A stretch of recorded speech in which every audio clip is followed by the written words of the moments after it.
Capítulo 8 de los Romanos. Amén. Romanos capítulo 8. No sé si ya tenemos aquí. Ok.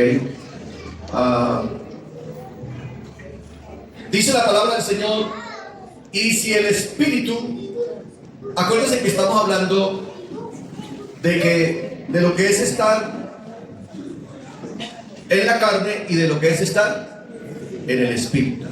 Entonces ya hicimos como esa confrontación, como ese paralelo de lo que es lo uno y lo otro. Ahora Pablo va a decir: y si el Espíritu de aquel que levantó de los muertos a Jesús mora en vosotros, entonces el que levantó de los muertos a Jesús, a Jesucristo, vivificará también vuestros cuerpos mortales por su Espíritu que mora en vosotros.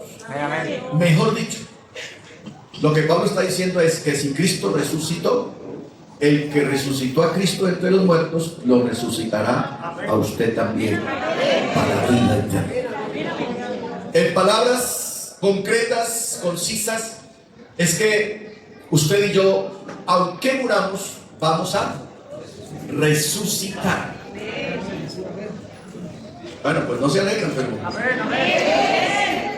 amén. Los muertos en Cristo resucitarán primero. Los otros también van a resucitar, pero con una gran diferencia. El que levantó de los muertos a Jesús, se refiere Pablo, si el Espíritu que mora en ti, aleluya, y esto es así porque eres salvo. Todos los salvos tienen el Espíritu de Dios en sus vidas. Toda la gente salva tiene el Espíritu de Dios en sus vidas. Pablo dice: por cuanto sois hijos, Dios envió el Espíritu de su Hijo en vosotros, a través del cual clamamos: Abba, Padre. Entonces, el Espíritu de Cristo mora en nosotros. Ahora, escúcheme bien. No es lo mismo decir que yo tengo el Espíritu de Cristo a decir que yo soy lleno del Espíritu Santo. Son dos cosas diferentes. ¿Buenas? Son dos cosas diferentes. Tener el Espíritu de Cristo es ser hijo de Dios. ¿Cuándo sucede eso? A los que le recibieron, a los que creen en su nombre, les dio potestad de ser hechos hijos de Dios. Y ahí es donde Pablo contesta: por cuanto sois hijos, Dios envió el Espíritu de su Hijo. ¿Y quién es el Hijo de Dios? Jesucristo. Para que entonces todos podamos ser llamados hijos de Dios. ¿Quiénes todos? A los que le han creído y le han recibido. Ajá. Entonces, a esos todos Dios los llama hijos de Dios. Pero no es lo mismo tener el Espíritu de Cristo a ser lleno del Espíritu Santo. Son dos cosas diferentes. ¿Buenas? ¿Cuándo yo soy lleno del Espíritu Santo? Cuando por una señal audible el Espíritu Santo me hace hablar en lenguas. Entonces, el que es bautizado con el Espíritu Santo, que debe ser todo pentecostal, los pentecostales hablamos en lenguas. ¿Aló? De lo contrario, usted no es pentecostal, porque los pentecostales hablamos en lenguas. No se puede ser pentecostal si no habla en lenguas. ¿Aló? Entonces, los pentecostales recibimos el Espíritu Santo con la evidencia de hablar en otras lenguas, y a eso se le llama ser lleno del Espíritu Santo, o en otras palabras, ser bautizado con el Espíritu Santo. Entonces hago la diferencia para que no después usted salga diciendo: el hermano Rodrigo dijo que todos los que le hemos recibido, que todos los que hemos creído ya somos llenos del Espíritu Santo. Yo no estoy diciendo eso. Estoy diciendo que todos los que creemos en Él, que todos los que le recibimos a Él, con la evidencia de pasar al agua del bautismo, a esos Dios los hace su hijo. Y por ser sus hijos pone el espíritu del hijo. O sea, el espíritu de Cristo en nosotros. Y por eso nosotros como Cristo podemos llamarlo a Él Padre. ¿Acá no está ahí? Son doctrinas gruesita. Pero eso es una cosa. Y otra es que usted sea lleno del Espíritu Santo. Eso solo se da cuando usted habla en lenguas. ¿Buenas? Y todo cristiano debe hablar en lenguas. No para salvarse. Esa es la otra salvedad que hay que hacer. Porque en un tiempo nos enseñaron que si usted no hablaba en lenguas, no se salvaba. Y note el orden que yo estoy dando. Usted cree en Jesús, usted se bautiza y se hace hijo de Dios. Y entonces ahora Pablo contesta, ya lo estamos viendo desde otra óptica. Pablo ahora contesta, y si hijos, también herederos. Herederos de Dios y coherederos con Cristo. O sea que por ser hijo, soy salvo. Porque la herencia nuestra es la salvación. ¿Buenas? Entonces son vertientes del mismo texto, pero con resultados diferentes. Una cosa es que Dios pone el espíritu del Hijo en nosotros para que tengamos la libertad de llamarle papá. Entonces usted puede orar: Señor Jesucristo, tú eres mi Padre. Señor, tú eres mi papá. Porque puso el mismo espíritu que hay en Cristo. ¿Ok? Y entonces Pablo responde dos cosas. La primera es que puso el espíritu de Cristo en nosotros. Y la segunda es que por ser hijos somos herederos. Esta herencia entonces ya Pablo dice que es una herencia incorruptible, incontaminada, inmarcesible. Entonces no se está refiriendo a nada terrenal, ni a la finca, ni al carro, ni a la casa. Se está refiriendo a la herencia que tenemos en el cielo. Diga gloria a Dios. Aleluya. Por eso digo, usted no recibe el Espíritu Santo hablando en otras lenguas para ser salvo, sino porque es salvo. O sea, ya usted es hijo. Él dice, por cuanto sois hijos. ¿Para qué se recibe el Espíritu Santo hablando en otras lenguas? Jesús dijo, cuando el Espíritu Santo venga, uno, Él os guiará a toda justicia, a toda verdad. Él os dirá lo que deben hacer. El Espíritu Santo nos dota, nos capacita, nos envía. Entonces cuando usted habla en lenguas, amén. ¿Cuántos han hablado en lenguas? Amén. Ok, el día que usted habla en lenguas, si me prestan mi maletín, por favor.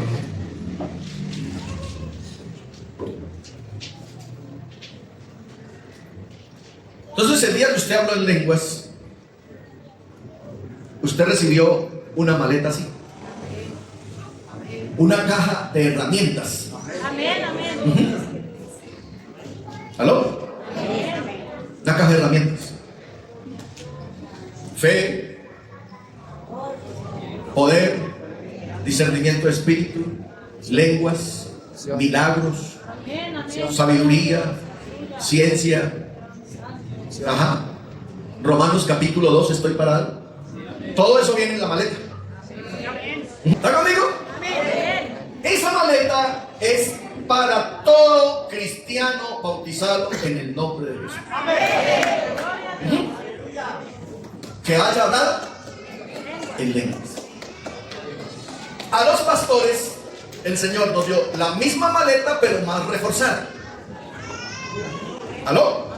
Entonces a esa maleta, a los pastores el Señor les echó apostolado, evangelismo, maestro, pastor y profeta. Entonces nos echó 5 herramientas más. Porque ya el pastor no solamente se enfrenta a lo que el diablo dice, sino a lo que la iglesia necesita.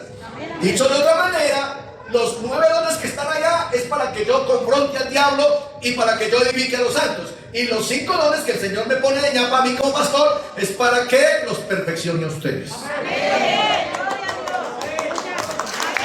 ¿No?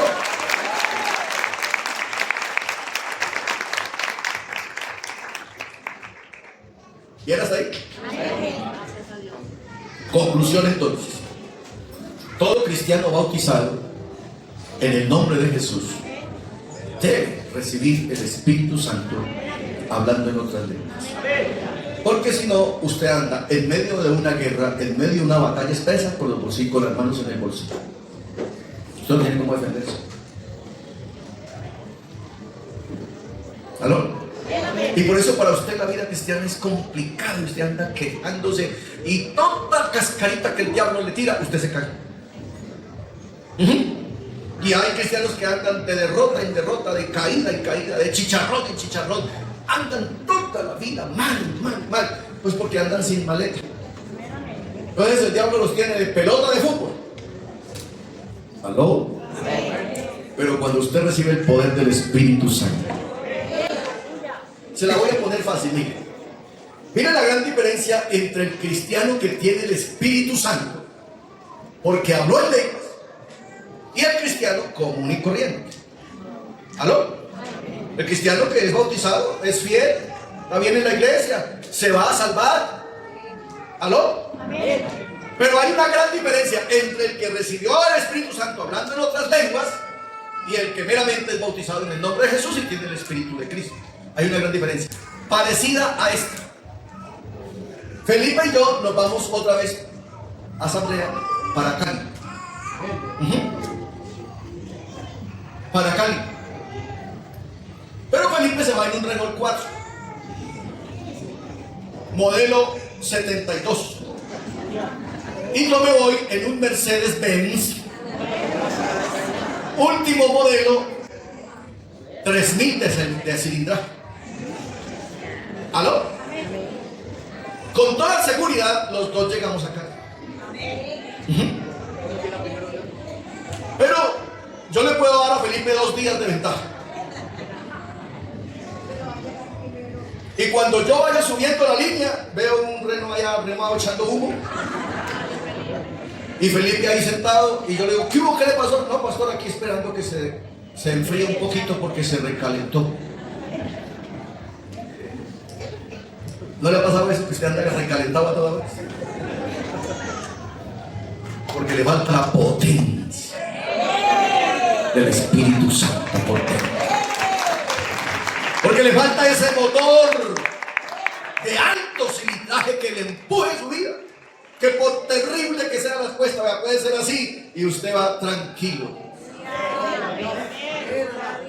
Porque tiene la potencia del Espíritu Santo. Esa es la gran diferencia entre estar lleno del Espíritu Santo y tener el Espíritu de Cristo. Usted se va a salvar. Usted va a recorrer el mismo camino, pero le va a costar el doble. Y usted estará mucho más propenso a estar cayendo, porque usted no tiene esa virtud poderosa.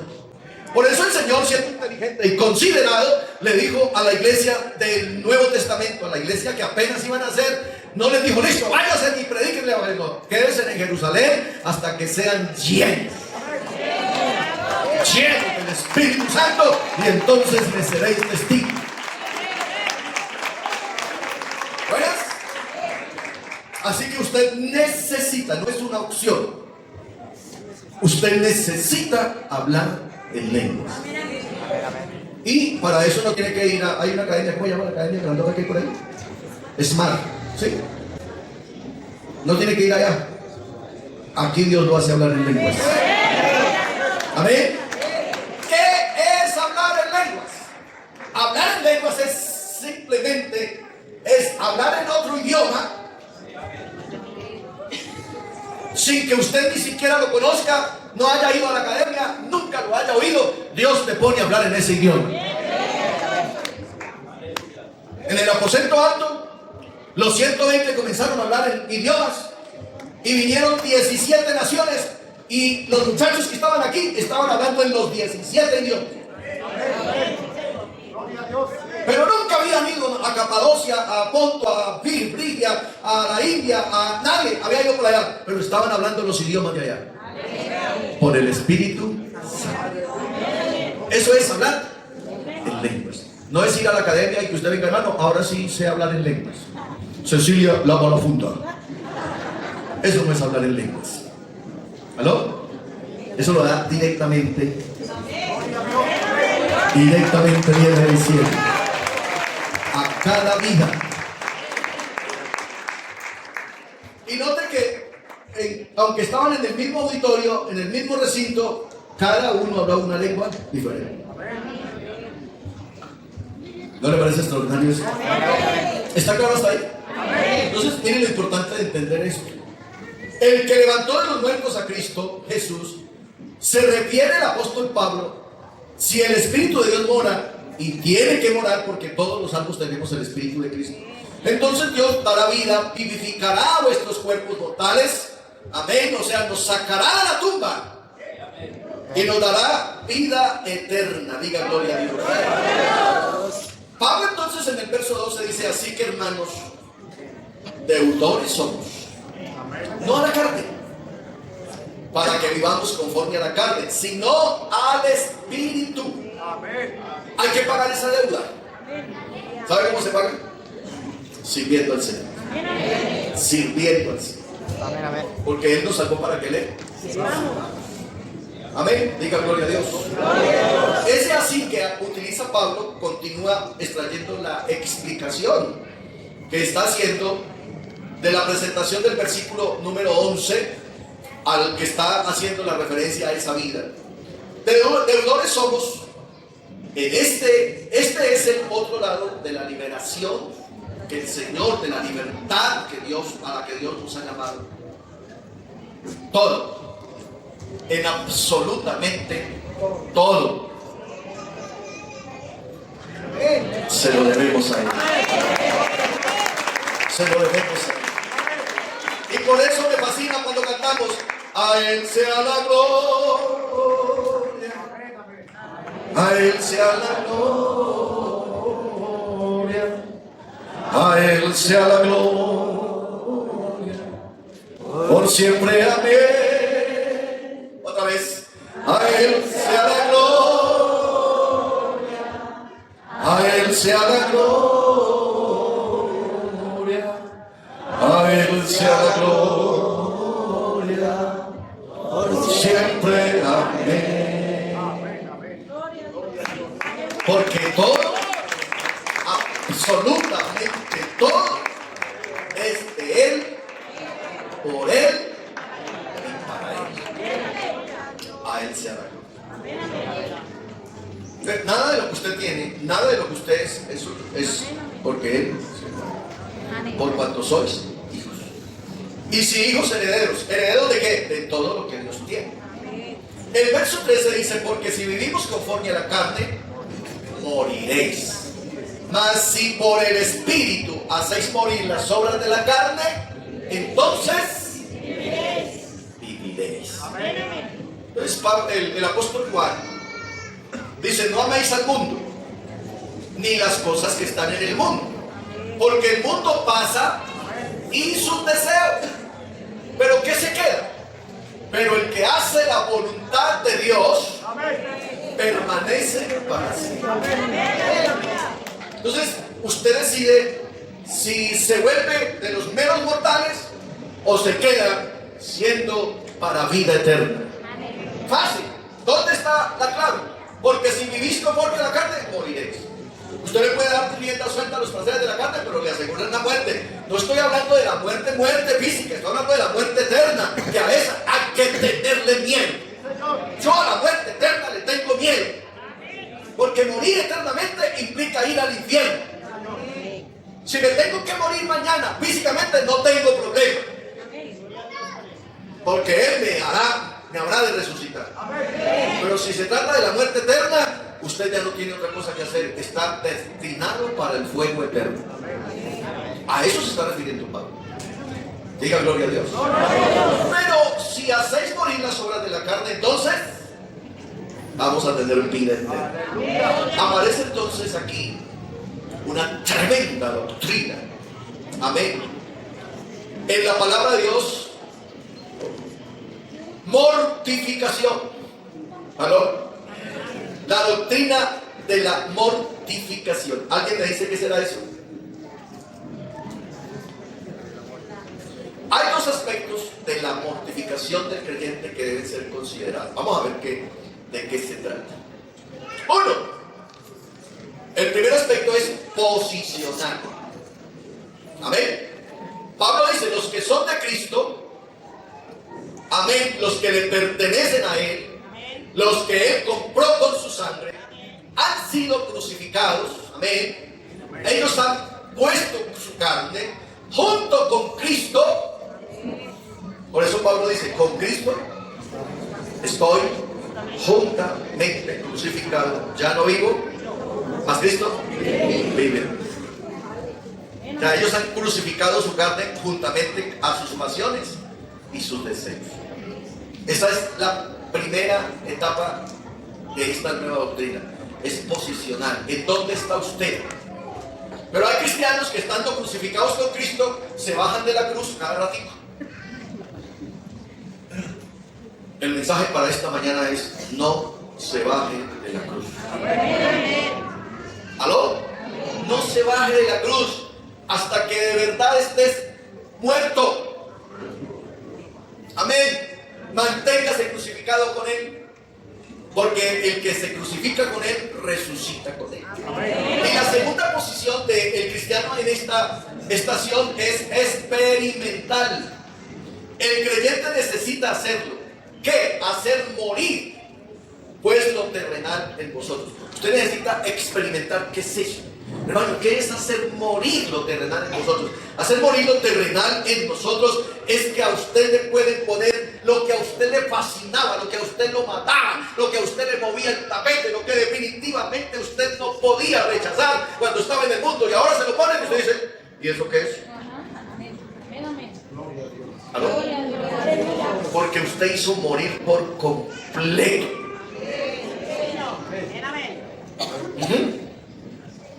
Pero lo que les decía el domingo anterior, si a usted lo que lo movía era el baile, y usted oye una música tropical y dice: ¡ay, poder de Jesús! Y usted no se aguanta y las paticas se le mueven,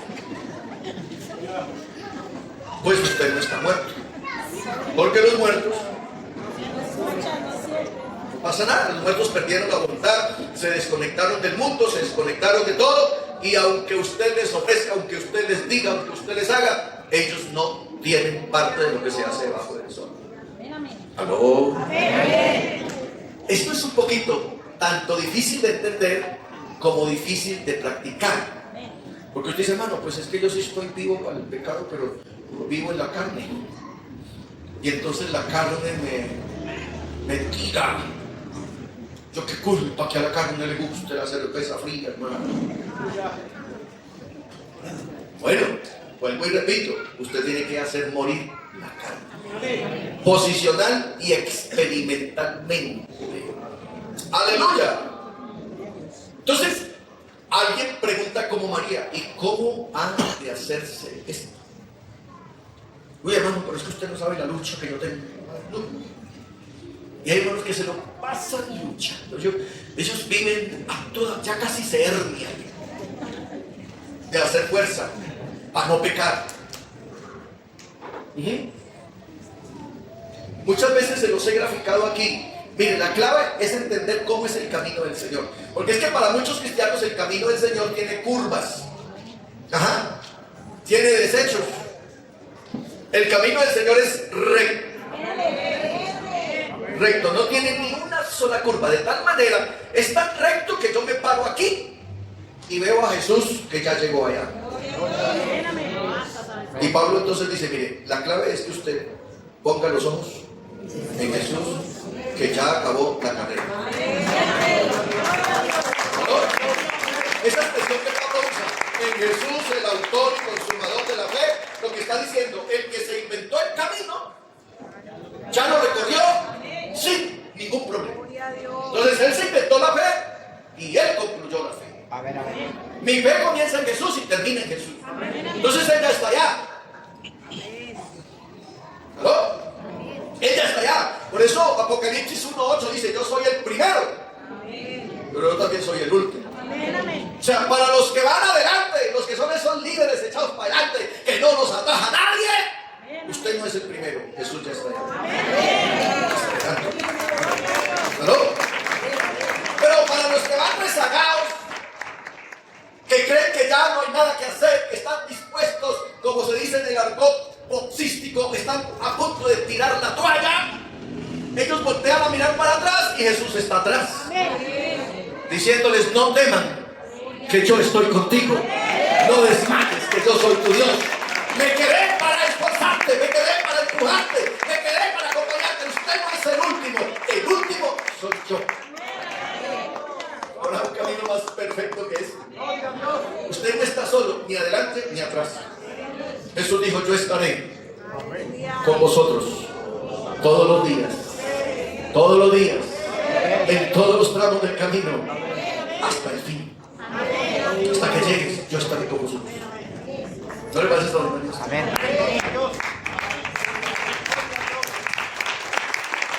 Aleluya. Aleluya, diga gloria a Dios. La clave para lograrlo es la fe. ¿Cuántos tienen fe? Amén. Nosotros cantamos, si tuvieras fe. ¿Cuántos conocen un grano de mostaza? ¿Sí lo conocen? Prometo que en la próxima dominical voy a traer un grano de mostaza para regalárselos a todos. Para que vean toda la cantidad de fe que usted necesita para ser un buen cristiano.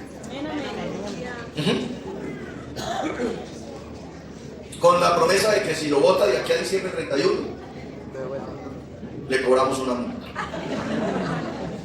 Hola. Entonces voy a traer granos de mostaza bendecidos para que su fe crezca. Con la promesa de que el que lleve el grano de mostaza bendecido pague 100,000 pesos por cada granito de mostaza, su fe va a crecer. Ahí sí no dijeron amén. La fe, y miren cómo este Dios de considerable.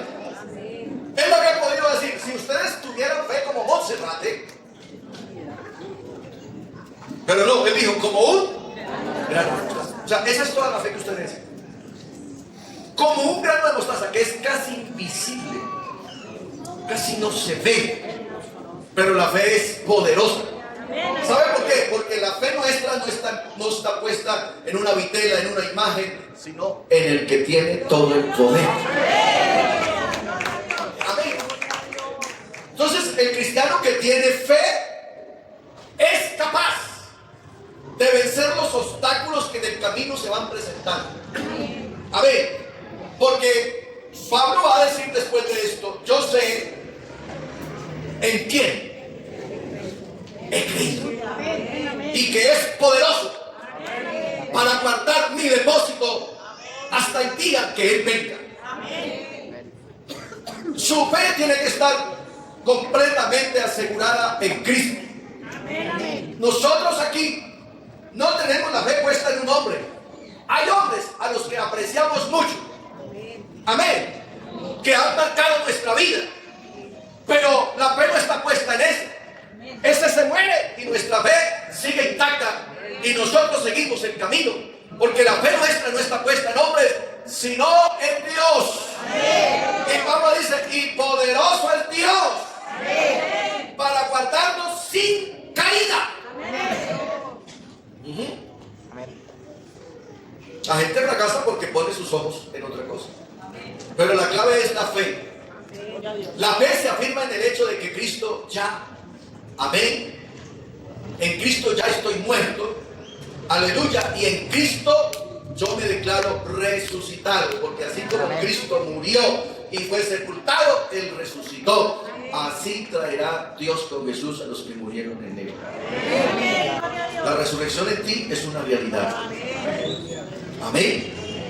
La resurrección del hermano Narsen es una realidad. La resurrección del hermano Pablo, que ya lleva más de 2000 años allá en el sepulcro, es una realidad. Un día el hermano Pablo, el hermano Pedro, el hermano Juan, el hermano Santiago, el hermano Andrés se levantarán de la tumba. Diga gloria a Dios. Porque los que están en Cristo, aunque estén muertos, vivirán. Hermano, esta es una clase de fe bien importante. Bien importante. Y es necesario que lo entendamos, porque nosotros a veces nos confundimos y dejamos que nuestra vida se vuelva religiosa. Entonces dice Pablo, porque si vivís conforme a la carne, moriréis. Ambos verbos en el versículo 13 están en el tiempo presente, tanto vivir como morir. Pero aquí andamos conforme al Espíritu. Verso 14. Porque todos los que son guiados por el Espíritu de Dios, aleluya. Amén, amén. Diga conmigo, estos son hijos de Dios. ¡Qué gran noticia! ¡Qué gran noticia esta mañana! Porque todos los que son guiados por el Espíritu de Dios, estos son hijos de Dios. Esa es la gran confusión que tiene el mundo. El mundo entero cree que es hijo de Dios. Error. Solo los que son guiados. Pastor, ¿y entonces yo qué soy? Usted es una criatura. Usted es creación de Dios, pero le falta hacerse hijo. Y acuérdense que venimos diciendo, y si hijos, también herederos. ¿Herederos de qué? De Cristo, coherederos con Cristo, herederos de la vida eterna, herederos del cielo. O sea, no estamos hablando de una herencia por allí en Monserrate, ni por allí bajando para el Salto del Tequendama. Estamos hablando de una herencia del cielo. ¿Aló? Herencia en el cielo, herencia con los santificados. Así que Pablo dice, porque todos los que son guiados por el Espíritu de Dios, aquí hay alguien que tenga la guianza del Espíritu de Dios. A usted el Señor le dice esta mañana, estos son hijos de Dios. Alaba el nombre de Jesús. El verbo sigue presente. Aleluya. Y denota la guía continua. Guía continua. Por eso dijo Jesús, yo estaré con vosotros todos los días. Aleluya.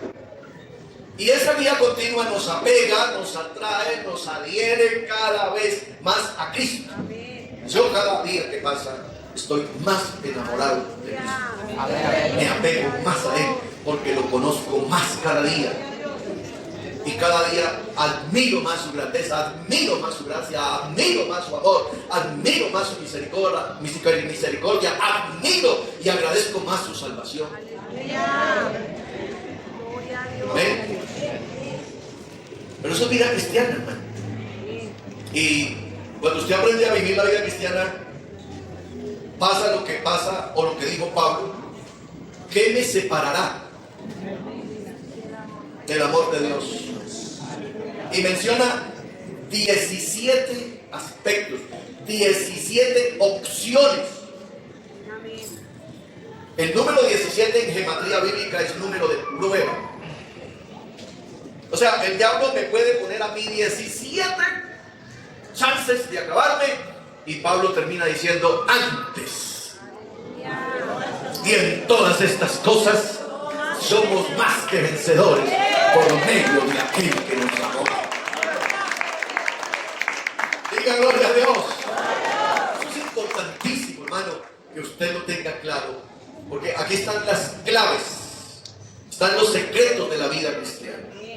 La palabra hijo de Dios implica ser engendrado y renacido por esta bendita palabra. Porque escúcheme, amigo, y escúcheme, hermano, cuando yo digo bendita palabra, estoy hablando de la misma palabra de Juan capítulo 1 verso 1. ¿Qué dice? En el principio era el verbo era con Dios, y el verbo era aquel verbo. O sea, la palabra que yo estoy predicando y la palabra que está plasmada ahí en ese sagrado libro es Dios. Él es la palabra de vida.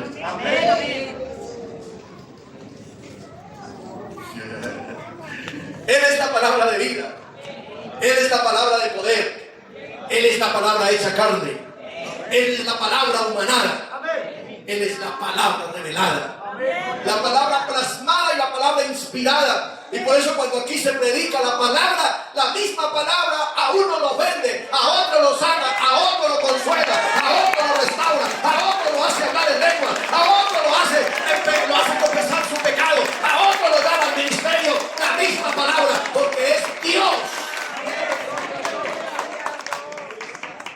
siendo expresado.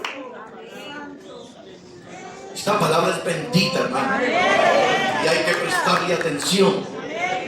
Diga gloria a Dios. Por eso Pablo va a decir, Pedro va a decir que nosotros somos renacidos por la palabra de Dios, que en vosotros mora en abundancia. Bien hace usted cada domingo, bien hace usted cada martes, bien hace usted cada jueves, bien hace usted cada sábado en venir a oír la palabra. El culto no es importante porque cantemos bonito. Usted puede cantar en el baño o en cualquier parte. El culto no es importante porque tengamos buena orquesta. El culto es importante porque aquí Dios habla, porque aquí se predica la palabra, porque aquí la palabra nos ilumina, la palabra nos enseña, la palabra nos guía, la palabra nos exhorta. Eso es lo que hace importante nuestras reuniones. Sin palabra, aquí no pasa nada. Y por eso Jesús dijo, las palabras que yo os he hablado son espíritu y son vida. Aleluya. Grite gloria a Dios. Así que mis amados, prestémosle atención a la palabra. Y aquí vamos a entrar en algo, a la expresión griega en el Nuevo Testamento para hijo. Amén. Acuérdense que la expresión griega en el Nuevo Testamento para hijo tiene 3 acepciones. ¿Se acuerdan? Amén. 3 acepciones para determinar cada una de las etapas del Hijo de Dios. El Hijo de Dios tiene 3 etapas. Y el apóstol Pablo quiere que las entendamos para que entonces aprendamos a disfrutar de cada uno de los tiempos del Hijo en Cristo. Amén. Cuando logramos entender esto, ¿qué tiempo estoy yo en Cristo? Entonces disfruto más la vida cristiana. Amén. Vivo mejor la vida cristiana, porque a veces estando yo en una etapa, quiero vivir en la otra. Y entonces no es posible que el niño que tiene que gatear se quiera echar un bulto de papa encima. ¿Aló? Y eso le pasa a muchos cristianos. Estando en una etapa de la vida cristiana, quieren pasarse a la otra. Y eso no es posible, porque usted va a sufrir un accidente, porque a usted la vida lo va a estripar. Y Dios no te exige a ti, como hijo, lo que usted todavía no está en condiciones de vivir ni de soportar. Amén, amén, amén. ¿Aló? ¿Y qué quiere Dios? Que a medida de que Él te va dando cosas, usted sepa administrarlas. Porque hay a quienes Dios les da cosas grandes, pero al otro día las tiran a la basura. Y por eso Jesús dijo, no echéis las perlas a los cerdos, porque las cosas de Dios son sublimes, son santas. Amén. ¿Cuántos dicen gloria a Dios? Para que no nos enredemos, entonces vamos a quedar ahí. Vamos a ver los 3 tiempos del Hijo, usted y yo como hijos. Amén. Y cómo se vive en cada tiempo. Aleluya. El Dios que tenemos es un Dios supremamente considerable, maravilloso. Dice, nos trata como hijos. Y Él, cuando dice nos trata como hijos, es que no me exige a mí que en esto haga lo que no tengo que hacer, sino que en cada cosa me dice qué tengo que hacer. Así usted como papá debiera tratar a sus hijos. Pero usted no recuerda o se ve todavía el papá que es borracho. ¿Sí o no? Papá que es borracho. Entonces le nació un hijo varón y cuando el niño tiene 3 o 4 años se lo lleva para la cantina. Camine el hijo para que aprenda a ser varón. Y lo sienta en la mesa y obliga a ese peladito a que tome cerveza porque tiene que ser varón. Usted es un tonto. A usted le faltan sesos. Porque está obligando a ese hijo a vivir una época que él todavía no tiene que vivir y usted se lo va a lamentar después. El Dios nuestro, el Padre nuestro no es así. Él nos lleva de la mano un paso entre paso. Paso entre paso. Y no nos hace vivir cosas que todavía no estamos en capacidad. eres un Dios, eres un buen Padre. Y por eso Jesús dijo, aprendan de mí. Así como yo hice, ustedes tienen que hacer. Diga gloria a Dios. Diga gloria a Dios. Para que no vayamos, toca dar más ofrenda. Amén.